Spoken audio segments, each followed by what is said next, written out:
Sugiray. Ga, nga aman ikaw nagasiling, nga abyan ko nga si Diding may gusto sa imo. Daw sa hubog ang imo nga tinaga. Day, mabasang hulag sang tao. Kagano ang imo nakaon, nga kung ikaw ang pasugiron, pati sinili nga laon-laon makaagi sa imo mga butkon. Magpati ka, halin sang una, tinusina nga chick sa ngakon na tira. Basi nasobrahan ka sa binutilya, para 8. Ugai ko, nakaroon nga gabi, natamaan ka kamatyo. Hindi ka magpati.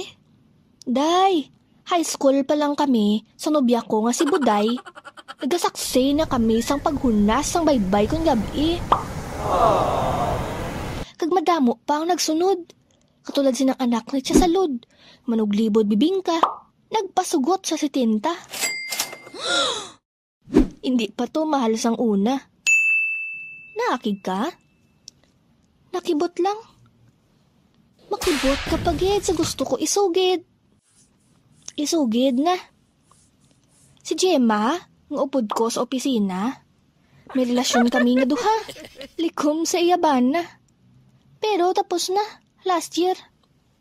Tapos na, gid? I swear! Wala ka na, akig? Tapos naman bala? Ka-understanding sa nga ako na asawa. Mabuot kag pasinsusa. Day, may ara patani, pero makig ka base. Maayo gani nga ikaw gasugid. Day, sa matuod, may anak ako sa pagkasultero. Yadto sa Bacolod. Nag-upod kay nanay niya nga disgrasyada. Sa may nagbitir sa iya nga mga asawa. Wala ka maakig? Anhon ko, sultero kapasad to. Wala man ko naghahatag kwarta sugod last month, sang kaslon kita.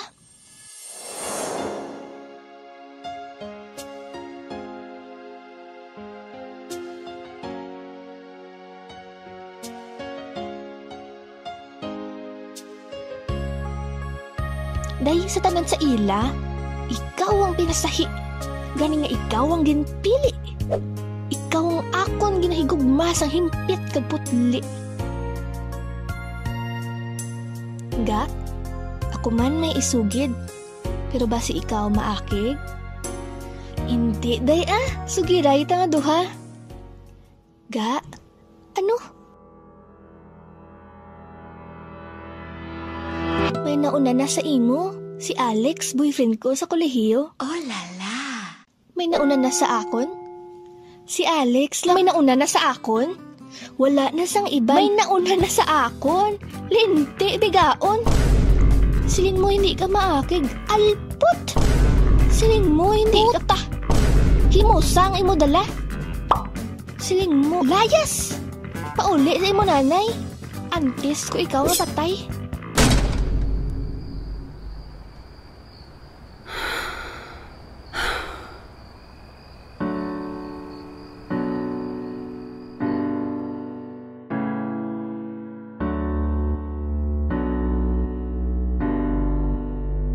Kalimutan mo na yan, sige maglibang, huwag kang magpakaibang.